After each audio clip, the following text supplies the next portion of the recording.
Jesú nafni hér í dag.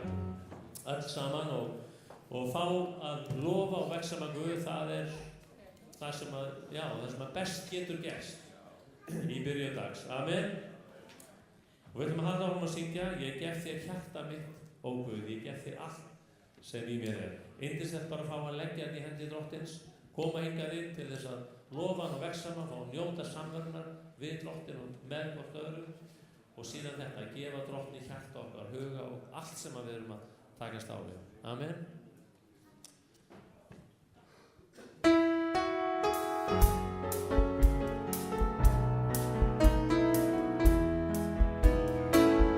Ég gef þér hjarta mitt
setjum ef þarna á undan, ef ég aðeins fæ.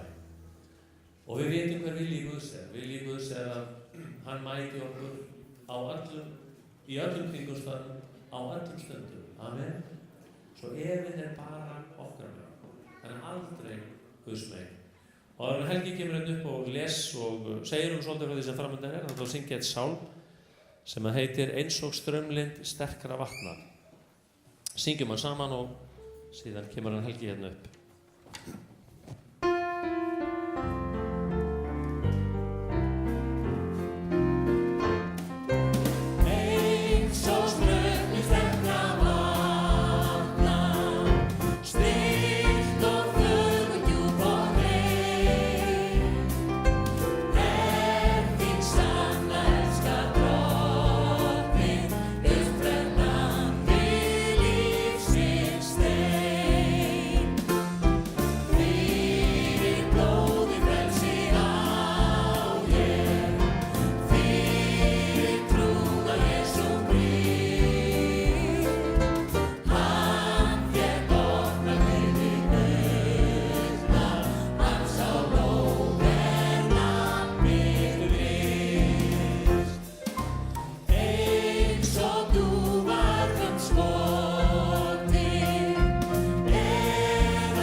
Efesusbréfinu, 5. kafla, eitt mjög stutt vers og það segir í 18. kafla og kemur hérna eitt sem við hvött til að gera ekki og svo annars sem við hvött til að gera. Drekkið ykkur ekki drukkin af víni, það leiðir aðeins til spillingar, fyllist heldur andanum og ávarpið hvert annað með sálmum, lofsöngum og andlegum ljóðum, syngið og lofið Drottin af öllu hjarta og þakkið jafnan Guði Föðurnum fyrir alla hluti í nafni Drottins vors Jesú Krist.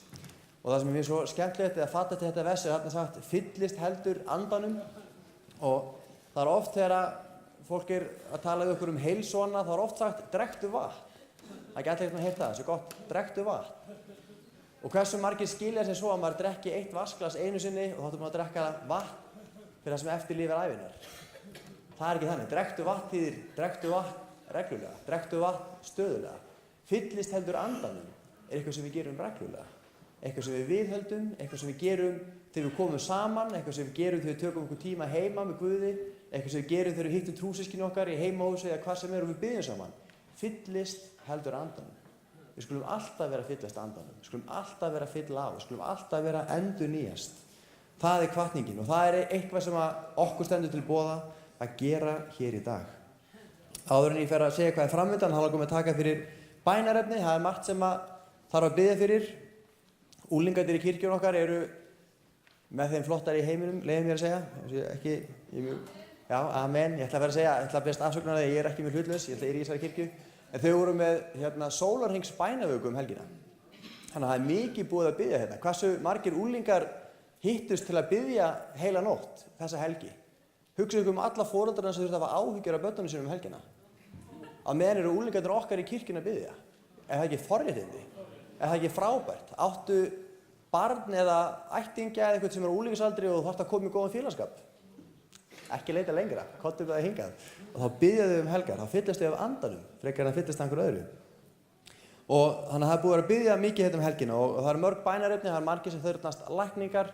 Ég sá að það eru margir sem eru í vandræðum út af íbúðamálum. Og svo var bænarefni sem ég fékk fyrir helgi sem ég langar að biðja fyrir. Það var 1 mánaða barn sem þurfti að fara í bráðaaðgerð á hjarta.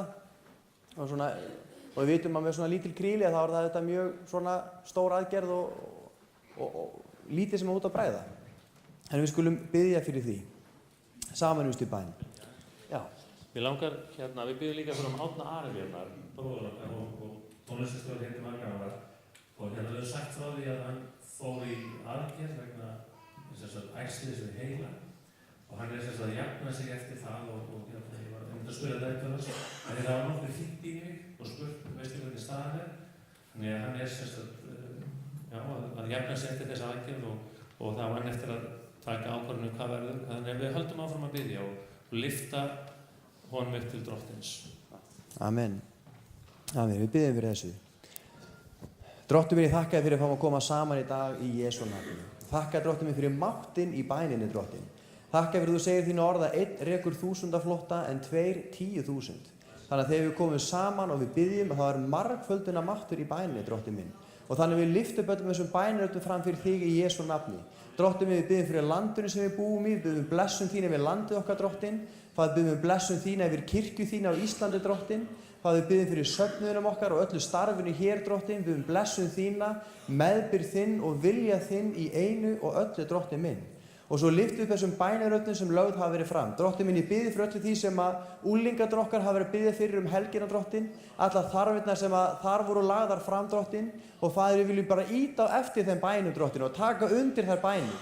Og ég biðji að þú blessir unglingarna okkar og þú blessir unglingastarfið, Drottinn minn. Og ég þakka þér fyrir það yndislega starf sem þar er unnið og þú ert að blessa, Drottinn. Og við biðjum verði svo áfram í Jesú nafni. Megðu þau fá marga unglinga með sér og megðu þau blessa sína kynslóð, Drottinn minn, í Jesú nafni. Og svo lyfti ég upp þessu litla barni sem vorum beðin að biðja fyrir, Drottinn minn. Faðir, í Jesú nafni, biðjum að þú vendir þetta litla líf, Drottinn. Faðir, í Jesú nafni, biðjum að þú sért með í einu og öllu sem þarf að gera, Drottinn, eða þarf að fara í aðgerð og hvað sem er gert, Drottinn minn, að þú varðveitir, að þú vendir og þú blessir. Og ég biðji fyrir foreldrum þess og fjölskyldu, Drottinn, vertu með þeim, huggaðu þau, Drottinn, styrktu þau og efldu þau, Faðir minn, í Jesú nafni. Og Drottinn minn, svo lyftum við líka upp á Árna, Drottinn minn, þakka þér fyrir að aðgerðin gekk vel sem hann fór í, Drottinn, og þakka þér fyrir að hann er að ná sér og í Jesú nafni þá biðjum bara fullan bata, Drottinn. Og eins biðjum fyrir öðrum systkinum okkar sem við vitum að hafa verið að klíma fyrir veikind og höfum verið að biðja fyrir, Drottinn. Við höfum áframhaldandi bata, Drottinn minn, í Jesú nafni. Meðbyr þinn og blessun þína í einu og öllu. Við lofum þér, Drottinn, og við tignum þig, Jesús. Bara megi nafn þitt vera heiðrað á Íslandi, Drottinn minn. Megi vilji þinn vera gerður í lífum okkar og í þessari kirkju. Í Jesú nafni. Amen. Amen. Það er oft erfitt að hætta að biðja þegar maður er að byrja að biðja. Stundum, já, en við höldum áfram að biðja í söng og líka bara í lofgjörunni. Það eru nokkra tilkynningar, það er svona ýmislegt sem er framundan, þó að sé komið sumar, að ef þið vantar, það eru margir sem er að leita sér að stað í kirkjunni, hvar þið geta þjónað og lagt lið, að núna verður auglýst eftir sjálfboðaliðum til að aðstoða við afgreiðslu í jötunni. Ef þeir áhuga því, það má tala við mig eftir samkomuna eða eða reyndar konuna mína sem ekki hér, kannski kemur eftir samkomuna. Og síðan síðustu helgin þessu mánuði frá 27. júní sumarmót hvítasunnumanna á Akureyri og þar mjög flott dagskrá. Ég aftur ekki hlutlaus, ég að tala þar einu sinni. En það bara spennandi og alltaf gaman að koma saman og fólk sem býr fyrir norðan segir mér að þar sé alltaf gott veður. En ég veit ekki alveg hvort það satt.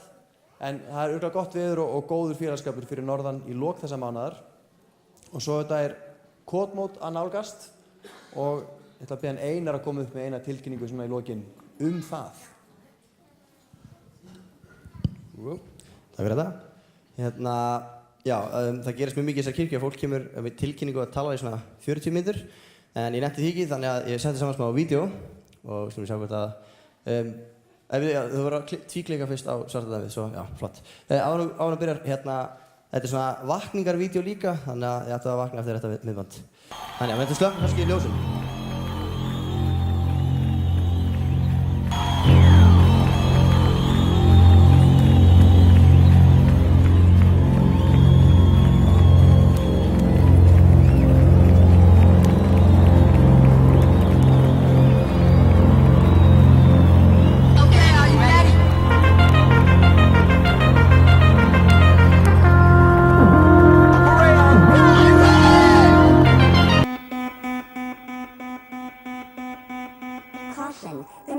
Involves intense musical progressions that cross cultural barriers and color lines, intended for spiritually mature audiences only. What's going down? Tell me what's going down. What's going down? Tell me what's going down. Now welcome to the world of a kid named Mikey, who had only one reason to be hated by white. Raised on a farm outside of South Bend, where they hated on him because he was African American. But 3 years later, Mikey was the town pride. Basketball Mikey went and got himself a full ride. Earned his acceptance on a hardwood floor, and that's something white America would never ignore. Stop, hey, what's that sound? Everybody look what's going down. Stop, hey, what's that sound? Everybody look what's going down. What's going down? Tell me what's going down. I wanna know just what's going down. What's going down? I'll tell you what's going down. You wanna know just...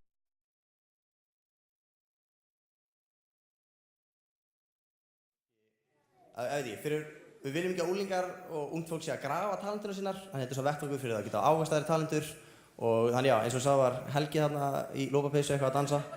Þannig endilega ef þið þekkið unglinga eða eitthvað sem hefur afleika, hvetja til þess að skrá sig eða þið skilur, ég veit ekki, kannski eitthvað sem spilar á trillta saxofóni eða eitthvað. Eða allavega náðar upplýsingar veit ég, það eru plaggút niðri og þess að þannig, já, takk fyrir.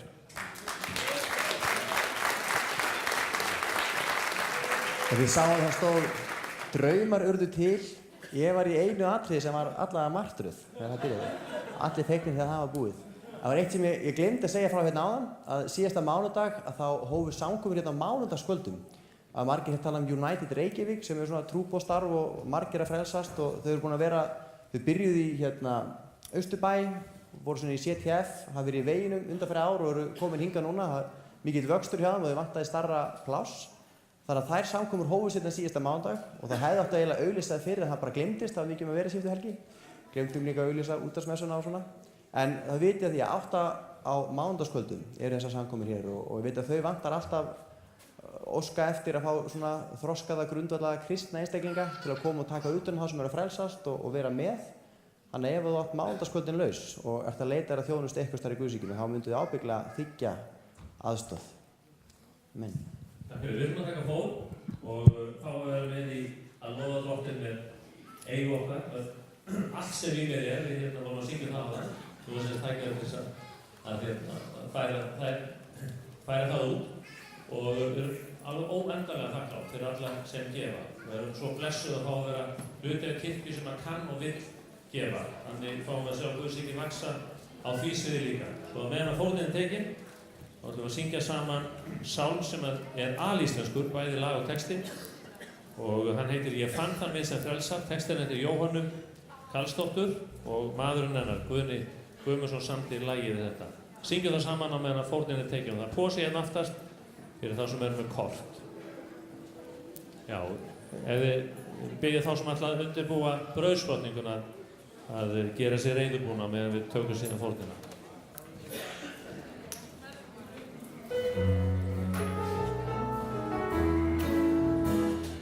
Ég fann það mig sem frelsar og forðum gaf sitt blóð. Ég fann það mig sem una næsta ljár. Ég fann það mig sem leysir úr fjötrum heimsins bjór og friður drottins nú í hjarta græn. Hans ljúfa nafni Jesús, það líf mér yfir veit, því lofar hann minn söng og væna mál. Hans undraverk í hjartan og öllu hefur breytt, hann endurleysti mína fögnu sál. Og nafnið Jesús koma og burtu rífa þá, sem borið hafa krossinn hér á jörð. Og þá mun hjartað fagna og þerrast grátur grá, og þakkar jörðin lóma frá hans jörð. Hans ljúfa nafni Jesús, það líf mér hefur veit, því lofar hann minn söng og væna mál. Hans undraverk í hjartan og öllu hefur breytt, hann endurleysti mína fögnu sál.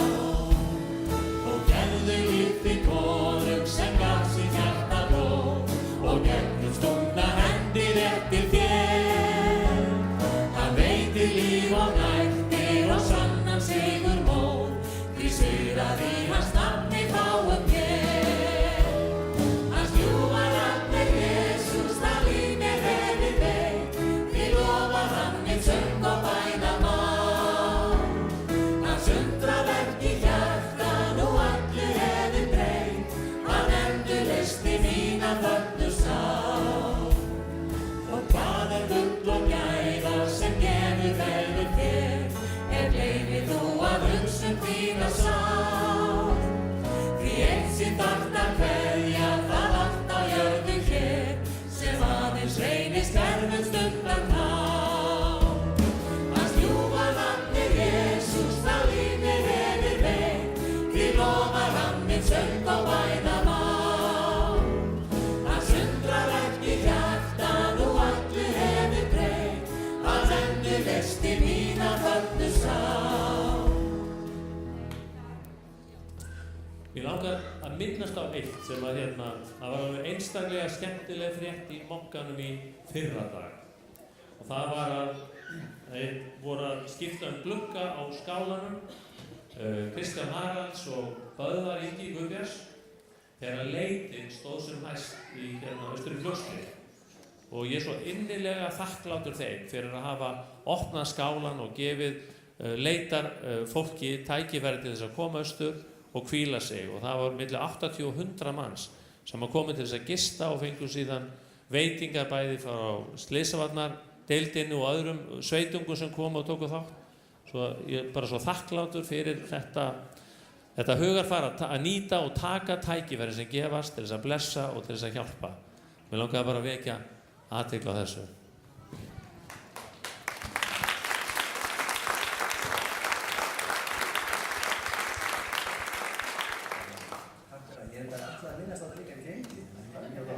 Þetta kom fram. En við erum að koma að brauðsbrotningunni. Brauðsbrotningin er samfélag. Þetta er andlegt samfélag sem við eigum við Guð. Þetta er samfélag sem við eigum hvert við annað. Og fyrst og fremst er þetta eitthvað sem við gerum til að minna okkur á fórnardauða Jesú Krists og merkingu hans. Og mér langar að lesa úr 23. versi 11. kafla 1. Korinthubréfs. Það segir: Því að ég hef meðtekið frá drottni það sem ég hef kennt ykkur. Nóttina sem drottinn Jesús var svikinn, tók hann brauð, gerði þakkir, braut það og sagði: Þetta er líkami minn, gjörið þetta í mína minningu. Sömuleiðis tók hann úr bikarinn eftir kvöldmáltíðina og sagði: Þessi bikar er hinn nýji sáttmáli í mínu blóði. Gjörið þetta svo oft sem þér drekkið í mína minningu. Hvert sinn sem þið etið þetta brauð og drekkið af bikarnum, boðið þið dauða drottins, þangað til hann kemur. Og svo vöruð við því að gera þetta á þann hátt að þá einhvern hátt stríði gegn því sem þessi máltíð táknar, stríði gegn einingu eða kærleika Guðs eða náðar boðskap krossfestingar og upprisa Jesú Krists. Þannig að þetta í senn algjörlega náð, þetta eitthvað sem minnir okkur á kærleika Guðs og náð Guðs, en þetta líka heilagt og það svona ákveðin alvarleiki. Þetta ekki bara brauð og berjasafi, þetta meira, þetta heilög athöfn sem að kirkja Jesú Krists hefur tekið þátt í órofið í 2000 ár. Og áður en við göngum til borðsins þá ætlum við að blessa bikarana og blessa brauðið.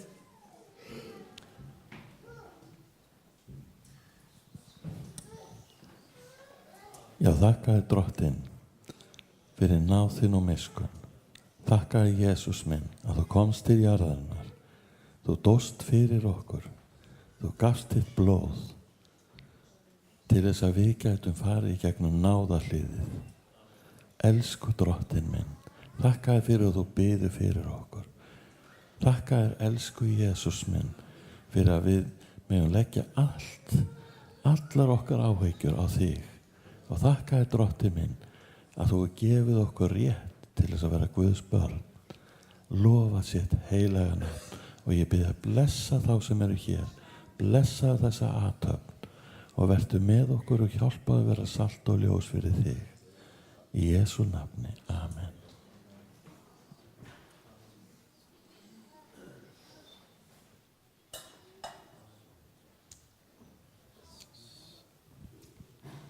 Takk heilagi Faðir fyrir þessa stund sem að þú ert hér mitt á meðal okkar Jesús. Þakkaði Drottinn að í daga þá megum við minnast þess það sem þú gerðir fyrir okkur á Golgata.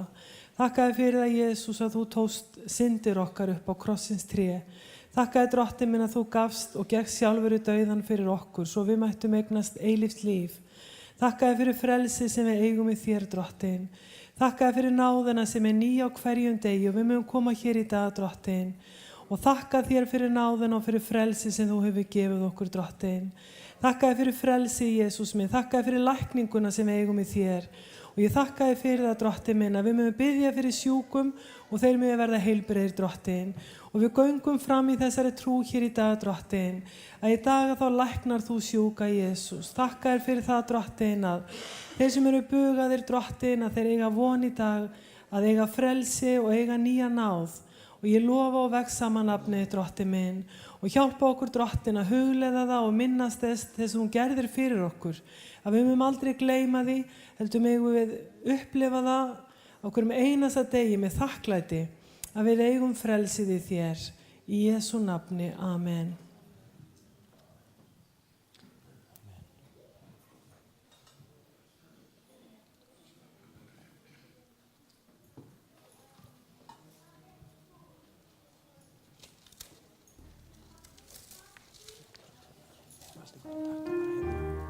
Svo vitið hvernig við erum vön að þjóna með því að... Já. Nei, og ætla að segja, og svo komum við bara fram, myndum 2 raðir hérna sikkvoru megin, það verða bikarar og brauð báðum megin og við skulum ekki vera að mynda langar raðir, við erum ekki að flýta okkur, við spilum, það verður lofgjörð sungin meðan við göngum fram og það eins og segir, nógu tími til þess. Amen.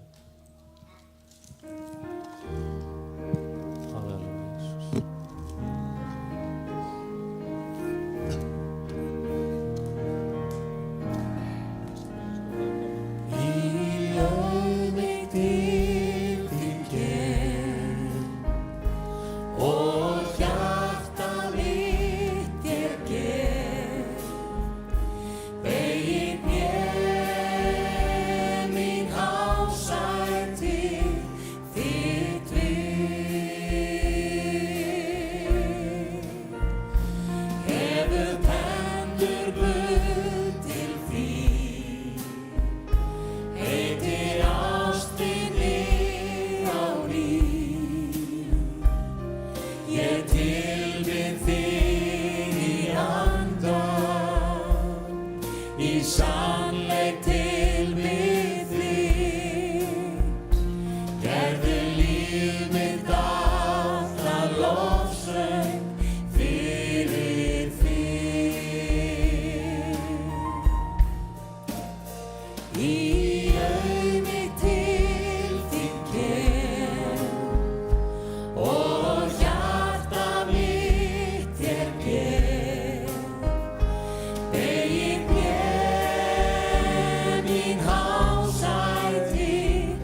Í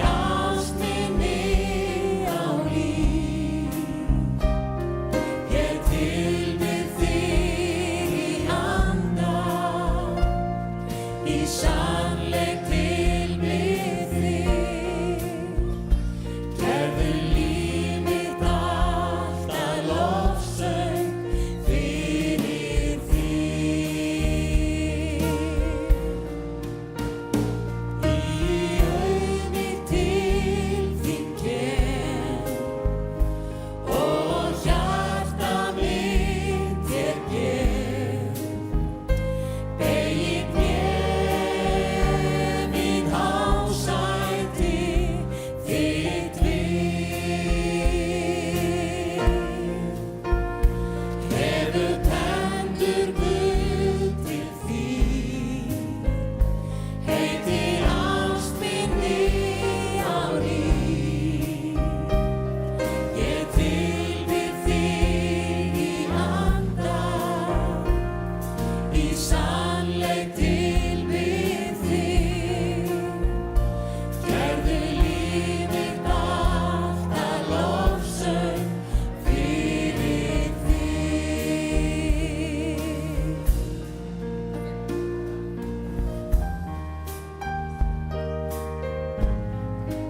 Þið gjörðu svo vel og fá okkur sæti.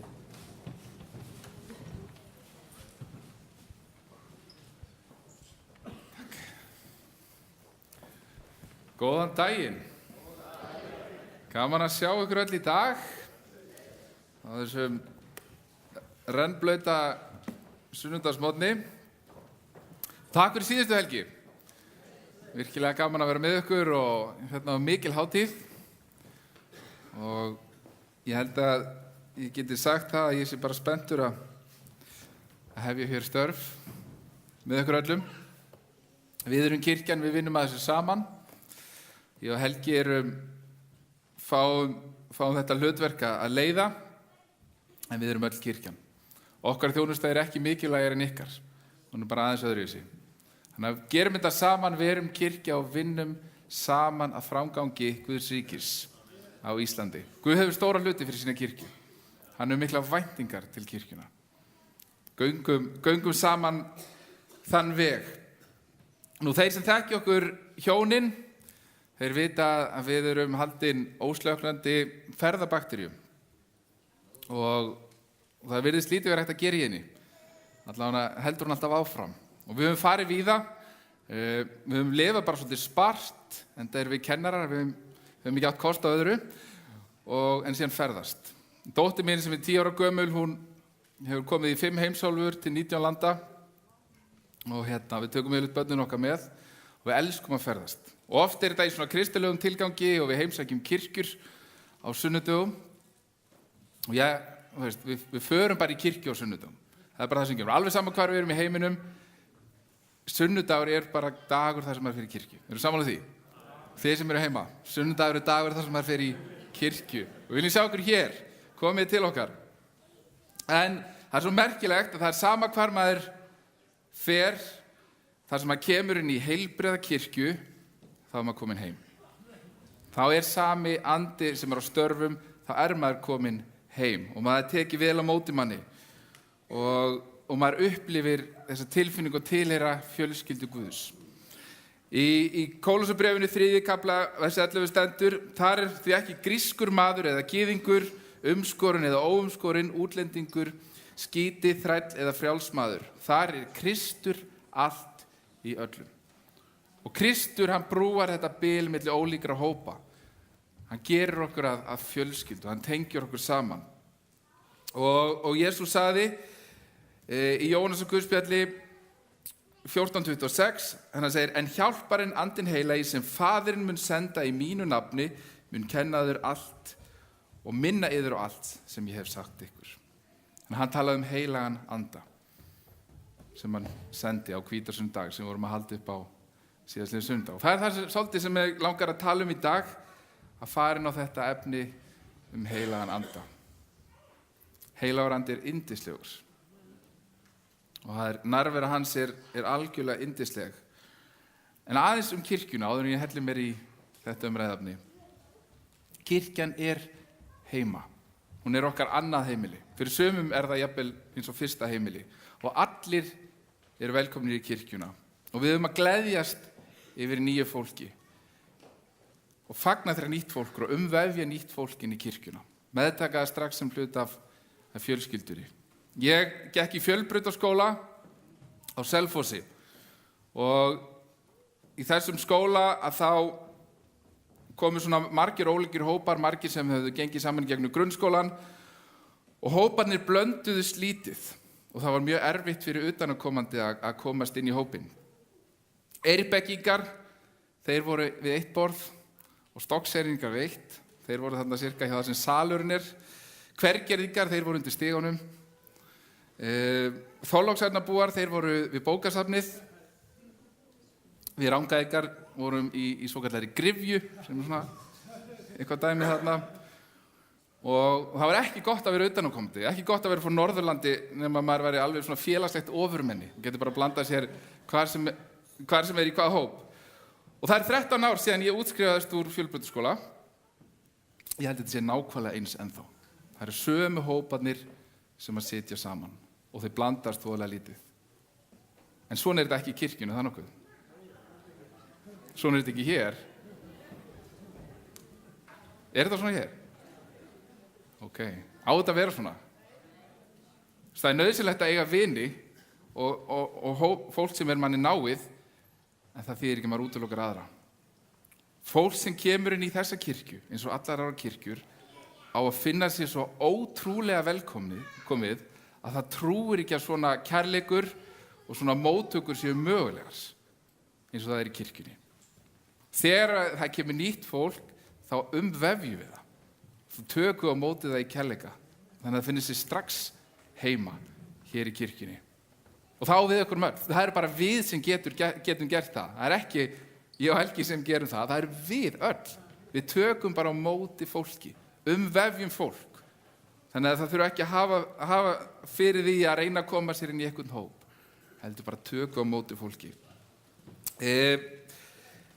Kirkjan, í grunninn er kirkjan líkami. Og Páll líkir kirkjunni við líkama Krists. Jesús er höfuðið og fólkið eru mismunandi hlutar líkamans. Og ég ætla ekki að fara í þann lestur, við þekkjum það mörg okkar, hvernig við erum eins og limir á líkama Krists. En í líkamanum er blóð sem rennur hverja einustu frumu í líkama okkar allra. Og ef blóðið myndi ekki renna, þá myndi næringin ekki berast í frumurnar. Og á bara ótrúlega skömmum tíma, þegar frumurnar hætta að fá súrefni, þá deyja þeir. Það gerist, ég var sjúkraflutningamaður þegar ég var í lögreglunni í 2 sumur og þá fékk ég upplifa það. Þegar hjartað hættir að dæla blóðinu, hvað það er rosalega stutt í að frumurnar deyji og manneskjan deyji. Dreifing blóðsins er algjör, hún fer yfir inn í alla parta, hún smýgur allstaðar inn. Og æðakerfið í líkamanum okkar, og allar æðar, líka þessar minnstu, það er rosalega langt. Ég held við getum ekki alveg ímyndað okkur hvað það er langt. Það talaði sig 100.000 kílómetrar á lengd. Og það er að tala æðakerfi í einum líkama. 100.000 kílómetrar. Og það dreifist allstaðar blóðið. Og það er í einum manni. Og þessi vegalengd er cirka 2,5 sinni í kringum jörðina. Þannig að við getum tekið æðarnar í okkur sjálfum og raða þeim svona og farið 2,5 sinni í kringum jörðina. Það er rosalega mikið dreifikerfi sem að blóðið fer í gegnum. Heilagur andi, hann er svolítið eins og æðakerfið. Eins og blóðið sem rennur í líkama Krists. Hann tengir okkur öll saman. Hann fer með næringuna út allan líkamann. Hann sér til þess að allur líkaminn sé heilbrigður og haldi lífi. Þess vegna skiptir svo miklu máli að heilagur andi fái að starfa í okkur. Og hann fái að starfa í kirkjunni sinni. Og hann fái að flytja næringuna út allan líkamann. Leið og blóðið hættir að renna, að þá deyr lífvera. Og sama hátt þá deyr trúarlíf, mannesku eða kirkju sem hefur ekki heilagan anda. Það getur ekki verið líf ef andan vantar. Þá erum við með umgjörð en þá erum við ekki með líf. Flest okkar hafa farið í kistulagningu. Og fyrir fæstum er það gleðilegur viðburður. En það er svolítið merkilegt þegar maður kemur í kistulagningu og sér manneskjuna sem er kannski búin að gangi gegnum erfiða síðustu vikur, síðustu mánuði og það allt í einu lítur manneskjan bara svolítið vel út. Þótt hún sé dáin. Og það er búið að hafa hana til og finna hana til. Og kannski lítur manneskjan bara betur út en hún er búin að gera í langan tíma. Man líður eins og hún sofi, en hún er dáin. Manneskjan er dáin. Og stundum er það svoleiðis með okkur sjálf og með kirkjur. Andlega lífið er farið. Við erum búin að missa tenginguna við heilagan anda. Kirkjan er kannski búin að missa þennan drifkraft sem heilagur andi er. Og þá skreitum við okkur með öðrum hætti til þess að virka lifandi.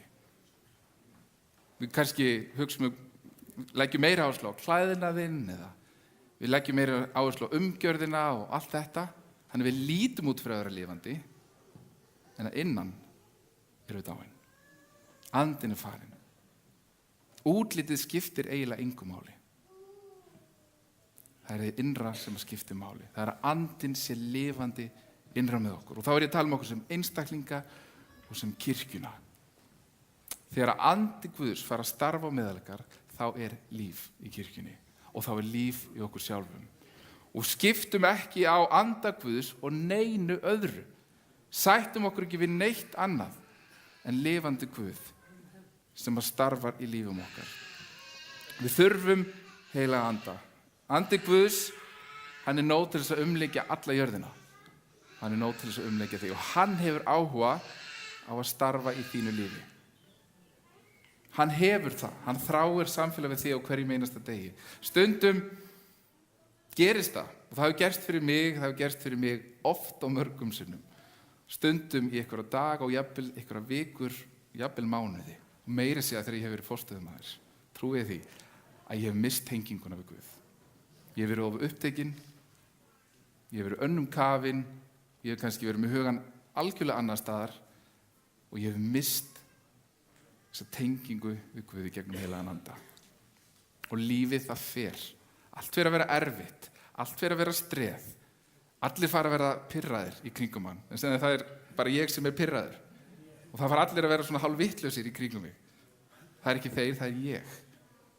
Þegar andinn er ekki til staðar, að þá förum við að streða. Og þá förum við að reyna að breyta ytri umgjörðinni til að líta vel út. En það er bara andinn sem getur látið okkur líta vel út. Heyri amen við því. Það er andi Guðs sem þarf að fá að starfa í okkur. Það er andi Guðs sem þarf að fá að starfa í kirkjunni. Og við þurfum að leyfa honum. Og við þurfum að leita hans í öllu sem við gerum. Heilagur andi starfar í þeim sem að elska Jesú og vilja taka við anda hans. Stundum óttust við að við höfum ekki heilagan anda eða við höfum ekki upplifað heilagan anda út af því að við höfum ekki upplifað einhver stórkostleg ytri tákn. Guð snertir stundum við fólki með þeim hætti. Og ég hef séð Guð snerta svo stertu fólki að það kemur út líkamlega, bara einhvern veginn. En það er ekkert alltaf sem það er svoleiðis. Og ef við höfum ekki upplifað það, það þýðir ekki að Guð hafi ekki snert við lífum okkar. Við sjáum stundum ytri tákn heilagan anda, en aðalatriðið er innra verk Guðs í okkur. Það er það sem skiptir mestu máli. Og það er það sem breytir okkur. Það er það sem hefur áhrif á líf okkar. Og hann gefur okkur kraft og styrk til þess að ganga gönguna með sér og til þess að segja öðrum frá. Í Postulasögunum 1. kafla versi 7-8 stendur: og hann svaraði, ekki er það yður að vita tíma eða tíðir sem Faðirinn sett af sjálfsins valdi, en þér munuð, botnaðu þetta fyrir mig, en þér munuð, glæsilegt, þér munuð öðlast kraft þegar heilagur andi kemur yfir yður. Og þér munuð vera vottar mínir í Jerúsalem og allri Júdu, í Samaríu og allt til endimarka jarðarinn. Og þetta er það sem heilagur andi gefur okkur, hann gefur okkur kraft. Þannig við streðum ekki bara í trúarlífinu, þannig að það er ekki bara eitthvað venjulegt frá degi til dags, heldur gefur hann okkur kraft til þess að vera lifandi, til þess að elska hann, til þess að elska að segja öðrum frá honum. Það er hann sem gefur okkur kraft. Og við þurfum að meðtaka þennan kraft. Við þekkjum öll söguna Pétri þegar hann var nýbúinn að svíkja Jesú og hann var á versta stað í lífi sínu. Búinn að fylgja Jesú í 3 ár, búinn að segjast aldrei ætla að yfirgefa hann, búinn að segjast aldrei ætla að svíkja hann, og þá gerir hann akkurat það. Svíkur Jesú. Síðan kemur heilagur andi yfir hann. Og á augnabliki þá umbreytist hann á hvítasunnudag. Og maður sem var niðurbrotinn, búinn að missa allan kjark, hann stendur upp fullur djörfungar og hann predikar. Og þann dag hefst kirkjusagan þegar 3000 mann frelsast. Og það er nákvæmlega þetta sem Guð gefur okkur. Hann tekur okkur, þú veist, sem að okkur vantar djörfung, okkur vantar kraft, okkur vantar að þora að opna munnin, okkur vantar kraftin til þess að sigrast á erfiðum aðstæðum í líf okkar, og þá kemur heilagur andi og hann gefur okkur kraft til þess að standa upp, til þess að lifa sigrandi lífi.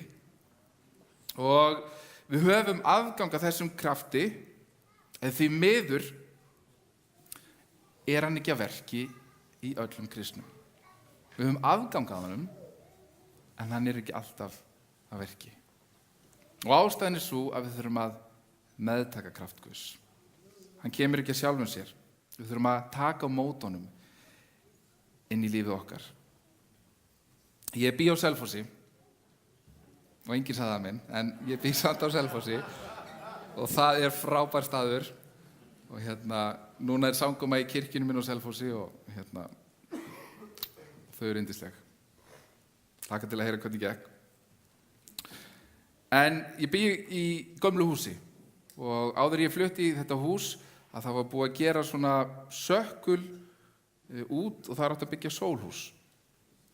Og þær voru svona hurð út úr sólhúsinu og við opnum helst aldrei þessa hurð og ástæðan var svo að hún var svo stíf og það var svo erfitt að loka henni aftur. Stundum til að lofta út að þá opnaði kona mín þessa hurð og ég var alltaf svolítið pirraður út í henni vegna þess að ég þurfti að loka henni og það var bara hellingspuð og bara vesen að vera að standa í þessu. Síðan fæ ég þá hugmynd að gera í staðinn fyrir að byggja sólhús, að gera bara pall úr söklinum. Og ég fæ eitthvað ódýrt timbur og smíða þennan pall. En ég var alltaf að hugsa, hvað get ég gert við þessa hurð? Ætli ég þurfa að fá mér nýja hurð eða ætli ég þurfa að skipta allt unitið í hurðinni og þetta var svo mikið streð að opna þessu hurð. Það varð að gera eitthvað. Og ég var búin að velta þessu mikið fyrir mér. Og einhvern tímann er pabbi í heimsókn. Og hann segir við mig, og ég var svona að tala þetta og hann er svona verklaginn og hann segir, ok, ertu búin að pröfa að smyrja hurðina? Og ég bara, nei, ég er reyndar ekki búin að pröfa það. Og ég hleyp út í bílskúr, sæki við T40 og bara svona uppi og niðri og í miðinni, bara hurðin alveg eins og ný. Bara eins og aldrei hafi neitt verið að. Hún var svo smúð og virkað fullkomlega síðan. Ég gleymdi að smyrja hurðina. Og þetta talaði svo til mín fyrir kirkjuna. Oft er svo erfitt, oft reynum við að streða, oft reynum við að þvinga upp hurðir. Og höfum svo mikið fyrir því. En ein snerting frá heilagum anda, smurning hans og bara allt er opið, allt er auðvelt, allt gengur vel. Og við reynum að upphugsa alls konar plön og gleymum stundum að spurja Drottinn, hvað vill þú gera? Hvað hugmynd hefur þú? Og þegar við fáum hans hugmynd, að þá bara eins og allt gangi upp. Við þurfum smurningu heilags anda. Við þurfum handleiðslu hans, bæði sem einstaklingar og sem kirkja. Og það gerist bara þegar við gefum okkur tíma með Guði, þegar hann fara að eiga hjartað okkar, þegar við erum tilbúin til þess að leggja til hliðar okkar hugmyndir og hlusta á hans hugmyndir, að þá gerast hlutirnir. Það er ástæða fyrir því að Jesús gaf okkur bænina og sendi okkur heilagan anda til þess að gefa okkur kraft og til þess að spyrja hurðirnar í líf okkar. Kannist þið við að vera stundum að fara í gegnum illa smurðar hurðar, svona í almennu samhengi? Að stundum er þetta bara of erfitt, stundum er þetta bara streð og þið nennið eiginlega ekki að opna hurðirnar vegna þess að það er svo erfitt. Og við höfum öll svona aðstæður í lífum okkar. Meðtökum anda Guðs inn í allar kringumstæður. Opnum líf okkar fyrir því sem að hann vill gera. Og það var svo fyndið þegar ég var búin að smyrja þetta, þá fór ég bara að smyrja alls konar dót í húsinu á mér.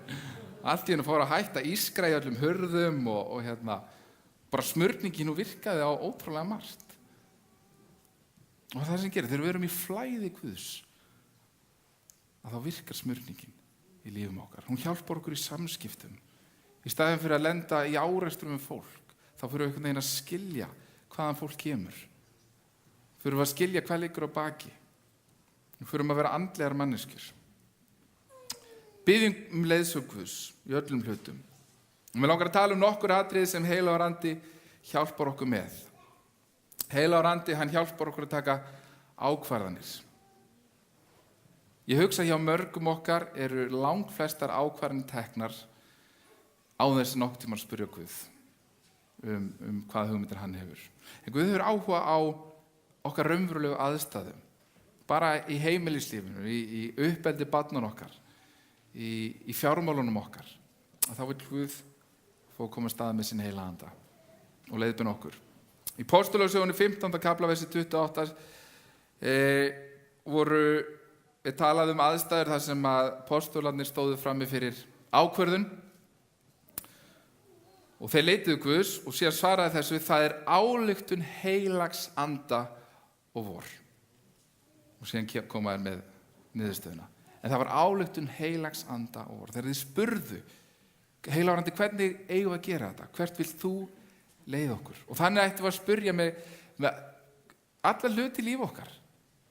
Þú veist, Guð hefur áhuga á því öllu. Hann vil fá að leiða okkur í öllum hlutum. Og það þarf ekki að vera rosalega langar bænir, en bara: Drottinn, vertu með mér núna, gefðu mér visku til þess að gera rétt í þessu. Hjálpaðu mér að framkvæma það sem ég þarf að framkvæma núna í kærleika. Hjálpaðu mér að framkvæma það í þínum anda. Og svona í alvöru, við þurfum að biðja Guð að gefa okkur visku og gefa okkur handleiðslu síns heilaga anda þegar við tökum ákvarðanir. Og við getum komið í veg fyrir svo mörg mistök hjá okkur sjálfum þegar við gerum það, þegar við biðjum Guð að leiðbeina okkur. Heilagur andi hjálpar okkur að elska fólk. Í grunninn ég svona frekar, þegar ég hugsa tilbaka, þegar ég var krakki og svona, ég held ég hafi verið frekar svona sjálfselskur og svona umhugað eigin hag. En með árunum finnst mér Guð hafa breytt þessu og hjálpað mér að þykja vænt fólk, hjálpað mér að taka utan fólk á þess að þurfa eitthvað að streða við það. Mér bara þykir almennt vænt fólk. Og það eitthvað sem Guð getur bara gert í lífum hans. Hann breytir því. Galatabréfið 5. kafla vers 22, þetta svona eitt af mínum allra uppáhaldsversum í Biblíunni. Það talar ávexti andans. Og ef þið hugsaðum, þegar ég lesi þessi ávexti, þá talaði langflestir hluti sem hafa áhrif á samskipti okkar við fólk.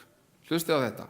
En ávextur andans kærleiki, það hjálpar, gleði, friður, langlindi, gæska, góðvild, trúmennska, hógværð og bindindi. Með þetta alveg á hreinu hérna. Já, frábært. Allir þessi hlutir, þeir hjálpa okkur í samskiptum við fólk.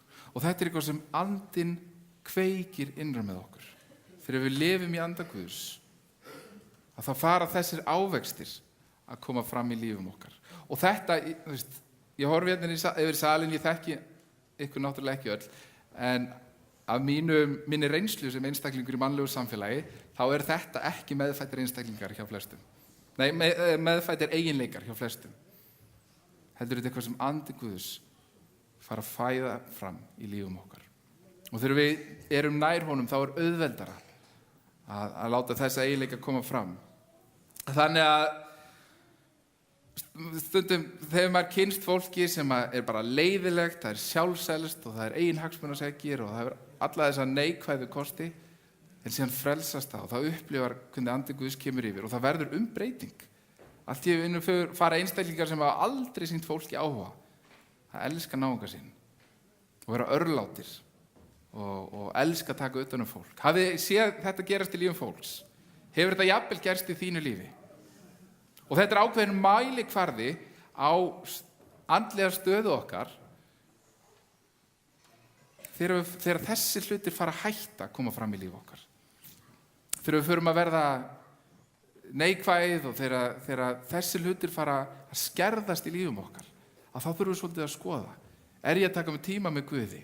Ég að hleypa honum að í lífi mínu? Heilagur andi að fá að starfa í lífi mínu? Ég að hleypa honum að? Vegna það sem andi Guðs að þá koma þessir hlutir fram í lífum okkar. En ef þú ert farin að vera fúll og leiðilegur, þá þarftu sennilega að skoða tenginguna þína við Guð. Amen. Einhver sem þarf að gera það í dag? Ok, örfáir. Andinn hjálpar okkur að biðja. Í Rómverjabréfinu 8. kafla, versi 26 stendur: þannig hjálpar og andinn oss í veikleika vorum. Við vitum ekki hvers við eigum að biðja eins og ber, en sjálfur andinn biður fyrir oss með andvörpum sem ekki verður orðum að komið. Andinn hjálpar okkur að biðja. Andinn gefur okkur löngun til að biðja. Andinn gefur okkur löngun til þess að eyða tíma með Jesú. Hann bendir alltaf á Jesú. Stelling eða staða, tímasetning skiptir ekki málið varðandi að biðja. Það er bara við eigum samfélag við Guð, hvar sem við erum. Og það sem að ég met einna mest við að vera að fara að vinna hér og þurfa að keyra frá Selfossi er þessi tími sem ég á við Guð í bílnum. Að biðja og tala bara við Guð. Það er rosalega góður undirbúningur fyrir það sem bíður mín hér. Öll verkefnin og allt sem að tekur við þegar ég kem. Að það er að eiga tíma með Guði. Taktu þér tíma með Guði. Taktu þér tíma þar sem þú leyfir anda Guðs og tala til þín. Þar sem þú tala við hann. Þar sem þú byggir þig og gerir þig reiðubúin fyrir það sem framundan er. Vegna þess að á hverjum degi þá lendum við í alls konar áskorunum.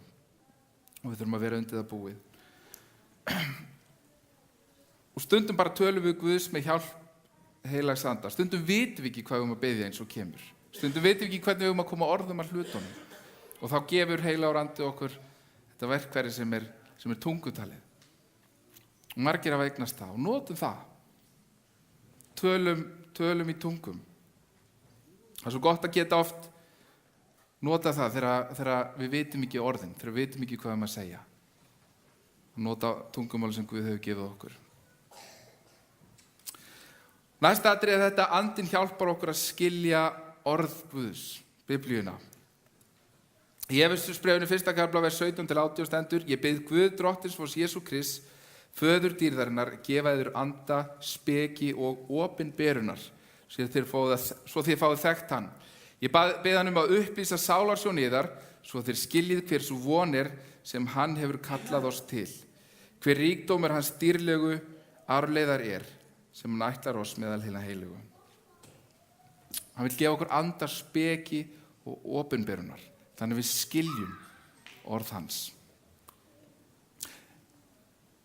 Flest okkar hafa örugglega á einhverjum tímapunkti lífs okkar átt erfitt með að skilja það sem stendur hérna. Einhver. Ég las sem ungur drengur, þá var ég voða trúfastur. Mamma og pabbi kendu mér að lesa í Biblíunni og ég las á hverjum einasta degi í Biblíunni. 1 kafla á dag og bað bæn. Og mjög oft þá vaknaði ég með Biblíuna klesta við andlitið þegar ég vaknaði á mótni. Þannig að ég fór að lesa þreyttur og ég á mjög auðvelt með að sofna. En ég las alltaf þegar hann 1 kafla á dag. Og síðan ég kláraði Biblíuna og byrjaði aftur. Þegar ég var búinn að lesa, þá myndi ég ekki neitt. Ég hafði aldrei skilið neitt. Og þetta var bara lestur. En það kom ekkert inn. Í alvöru ekkert. Ég gerði þetta skildurækni en það kom ekkert inn. Og seinna þá lærði ég að biðja Guð að hjálpa mér að skilja. Að opinbera þetta fyrir mér. Þannig að það væri ekki bara eitthvað bókstafur heldur líf. Og munurinn á að lesa eins og bókstaf eða lesa orð Guðs þannig að það gefi líf er svo óendanlega mikill. Og þegar ég lesa orð Guðs núna þá tek ég oft bara ekkert of mikið fyrir einu og þetta er svona eins og lífæð inn í líf mitt. Þetta talar til mín, þetta uppörfa mig, þetta hvetur mig. Og andi Guðs talar í gegnum sitt orð, beint inn í líf mitt og inn í kringumstæður í lífi mínu og inn í kringumstæður jafnvel í lífi annara. Lesum þetta orð og leyfum heilugum anda að kenna okkur í gegnum það. Þetta er lífæð fyrir okkur. Við þurfum að lesa þetta orð. Og ef þú hefur ekki náð að tengja við Biblíuna, biðdu Guð, biðdu heilagan anda að hjálpa þér að skilja, opna fyrir þér. Og síðast atriði þetta: andinn hjálpar okkur að vera andlegt fólk. Án heilags andi er mjög erfitt að skilja andlega hluti. Heilagur andi er svona eins og kennari eða ráðgjafi. sem hjálpar okkur að skilja og skynja aðstæður á réttan hátt. Og hann hjálpar okkur að, þegar við hittum fólk, að skilja hvað er raunverulega baki. Af hverju talar fólk eins og það talar? Af hverju hagar fólk sér eins og það hagar sér? Heilagur Andi hjálpar okkur að sjá hvað býr að baki fólku. Hjálpar okkur að elska fólk, alveg sama hvað það segir. Alveg sama hvernig það hagar sér. Það hjálpar okkur að bera raunverulegan kærleika til fólks og sjá þá hluti sem Guð sjálfur hefur sett inn í líf fólks. Oft erum við svolítið dæmandi. Oft fer það í pirrunar á okkur ef fólk er eins og það er. En allir hafa sína reynslu. Allir hafa gengið í gegnum hluti sem við vitum ekkert um. En Guð elskar alla menn. Og hann vil hjálpa okkur að skilja hvað fólk hefur farið í gegnum. Og við getum nálgast þeim með kærleika. Alla menn. Alveg sama hvernig þeir haga sér. Og þetta er stundum áskorun. Ég hef verið lögreglumaður, kennari í 12 ár og prestur í 12 ár. Og þetta er oft áskorun. Maður hittir alls konar fólk. En Guð elskar alla menn. Og hann vil hjálpa okkur að skilja hvað býr á baki hjá hverjum og einum. Og það er andi Guð sem hjálpar okkur og opinbera það. Og hann hjálpar okkur í samskiptum. Oft baði ég á leiðin inn í skólastofuna. Og ég vissi ég var að fara inn í erfiðan bekk sem var mikil áskorun. Og þá baði ég bara Drottinn. Vilt þú hjálpa mér? Vilt þú hjálpa mér að bera kærleika til allra sem ég hitti í dag? Og það virkar. Þegar við hleypum Guð að, þegar við gefum honum rými í lífum okkar, líka í þessum hversdagslegu hlutum, að þá kemur hann og þá hjálpar hann. Hann þráir að vera með okkur í öllum þessum hlutum. Í 1. Korinthubréfi versi 12 stendur og andinn opinberast í sérhverjum til þess sem gagnlegt er. Einum er fyrir andan gefið að mæla af speki, öðrum að mæla af þekkingu í krafti, sama anda. Hinn sami veitir einum trú, öðrum lækningagáfu, öðrum kraft til að framkoma undur. Einn fær spádómsgáfu, annar hæfileika til að greina anda, einn að tala tungum, annar að útleggja tungutal. En öllu þessu kemur til leiðar eini og sami andinn, heilagur andi. Og hann útbýtir hverjum og einum eftir vild sinni.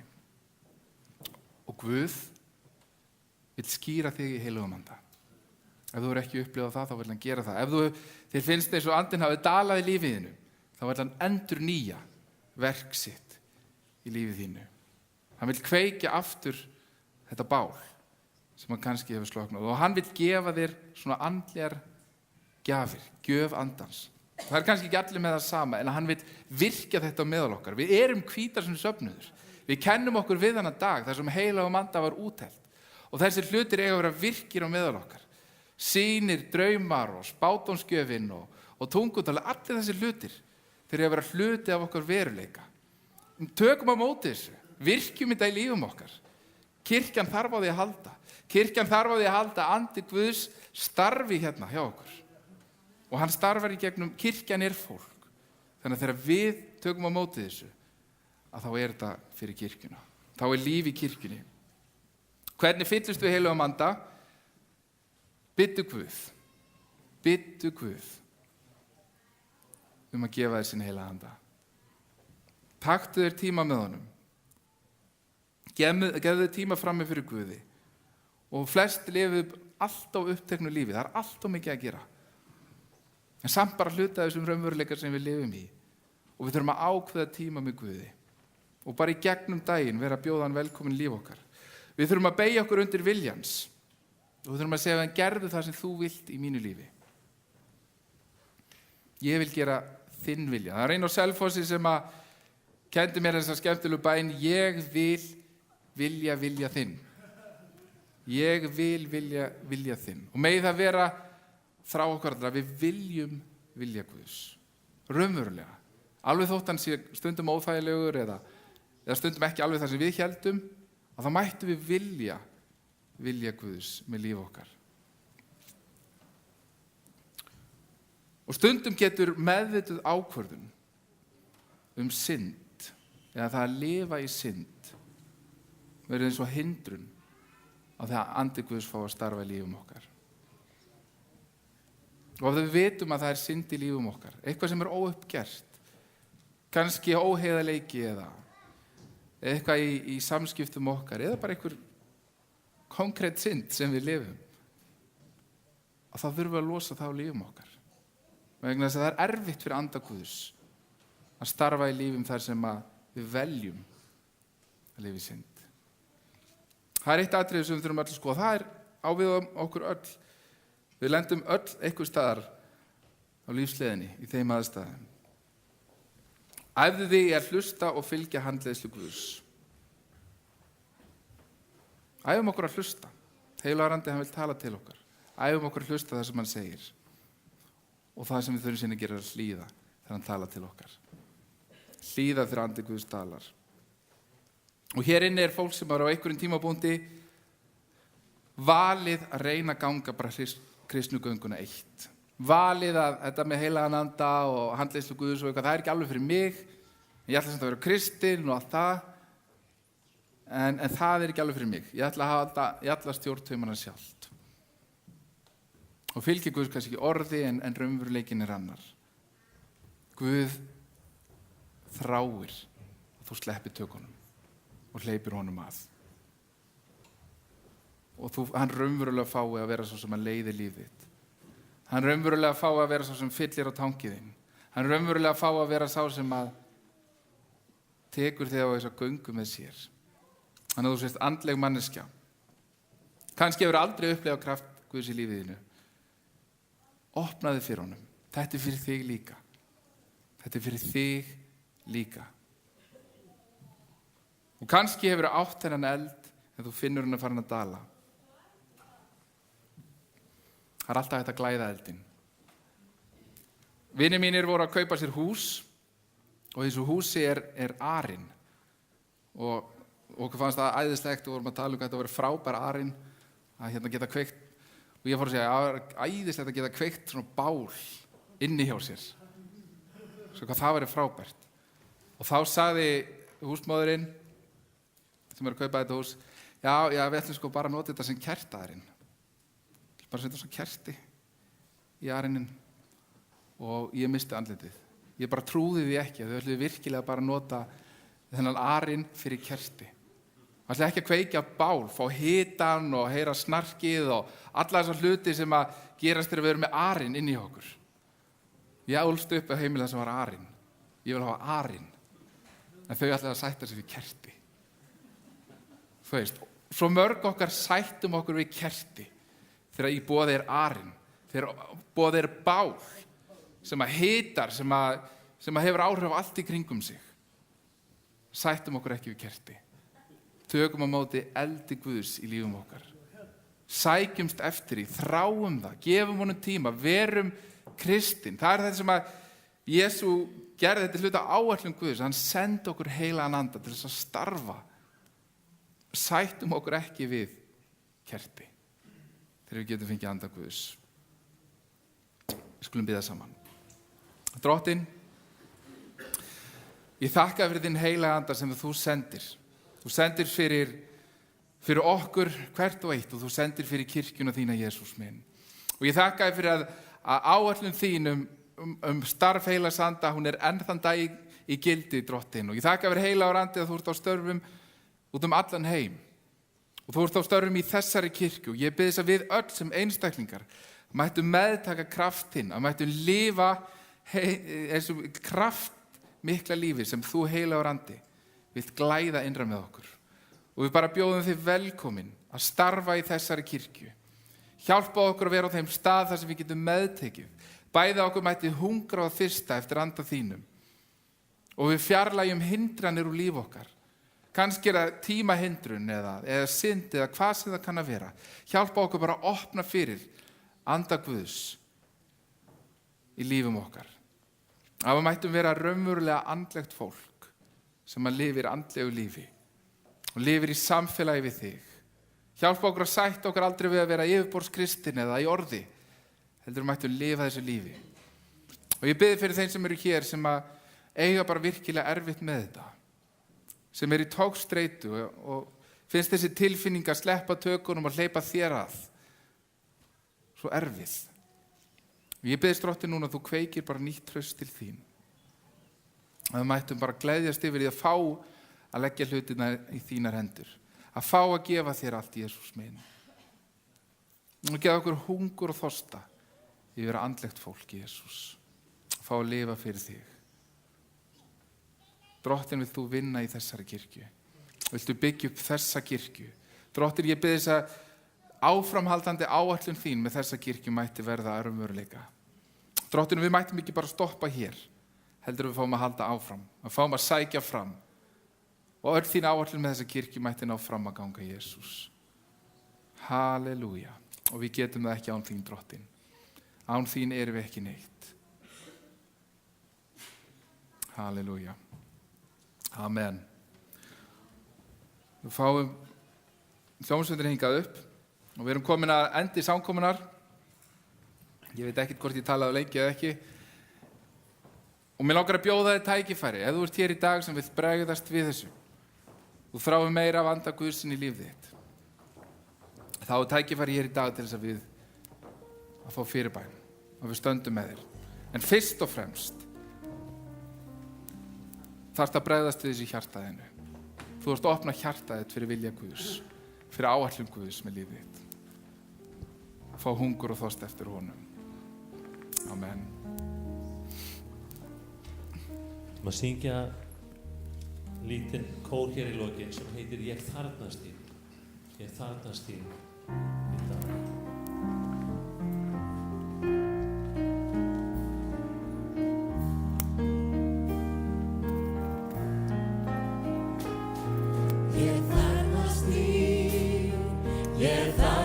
þín í dag.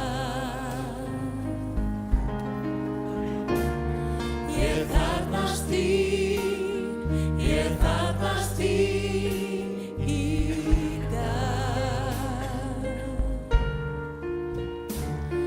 Ég lyfti hönd og beygi hnéð og tilbið aðeins þig. Ég þarfnast þín í dag.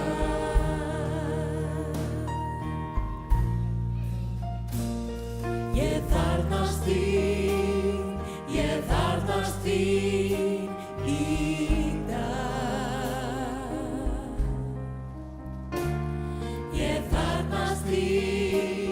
Ég þarfnast þín í dag. Ég lyfti hönd og beygi hnéð og tilbið aðeins þig. Ég þarfnast þín í dag. Syngjum það saman öll. Ég þarfnast þín. Ég þarfnast þín í dag. Ég þarfnast þín í dag. Ég lyfti hönd og beygi hnéð og tilbið aðeins þig. Ég þarfnast Fíladelfíu í dag, eins og hann Aron Hinriksson sagði, þá eru sunnudagar dagarnir þar sem við förum í kirkju. Ef þú mögulega getur komið, þá láttu sjá þig í kirkjunni. Ef þú kemst ekki, þá ertu að sjálfsögðu velkomin að fylgja okkur eftir, annars vegar á Lindinni og hins vegar á philadelphia.is. Við þráum kraftheilagsanda eins og hann Aron talaði um. Það er verkefni næstu vikna og mánaða að þrengja okkur nær honum, sækjast eftir meiru frá Guði. Það stendur ekki á honum, það erum við sem þurfum að gefa honum færi á okkur sjálfum. Hann vill gefa okkur allt með sér, það er okkar að staldra við, gefa honum tíma og ganga í takt við hann. Og mér langar til þess að enda þessa stund með því að biðja fyrir þér sem ert annað hvort að horfa eða hlusta eða hvort tveggja. Jesús hefur áætlun með líf þitt. Miklu stórkostlegri áætlun en þig grunar, skemmtilegra líf en þig grunar. Takt á mót honum, við skulum biðja saman. Faðir, ég þakka þér fyrir að þú sendir Jesú í þennan heim til þess að deyja fyrir syndir okkar. Ég þakka þér fyrir það, Jesús, að þú reistu frá dauðum og þú ert hjá okkur hvern einasta dag. Og nú bið ég fyrir þeim sem eru að horfa eða hlusta á útsendinguna frá Fíladelfíu. Jesús, vilt þú koma inn í líf þeirra? Vilt þú fyrirgefa syndir, Jesús? Og vilt þú tendra eldinn í hjörtum þeirra? Viltu skýra fólk í heilugum anda? Þeir sem aldrei hafa þekkt þig, leiddu þá inn á veginn þinn. Þeir sem hafa einhver tíma þekkt þig, tendraðu eldinn í hjarta þeirra og leiddu þá aftur inn á veginn þinn. Í Jesú nafni. Amen. Við þökkum þér fyrir að fylgja okkur eftir í dag. Komdu í kirkjuna næsta sunnudag klukkan 11. Við erum við Hátún 2. Við tökum vel á móti þér, hlökkum til að sjá þig. Guð gefi þér góðan sunnudag og alla vikuna framundan. Verið sæl.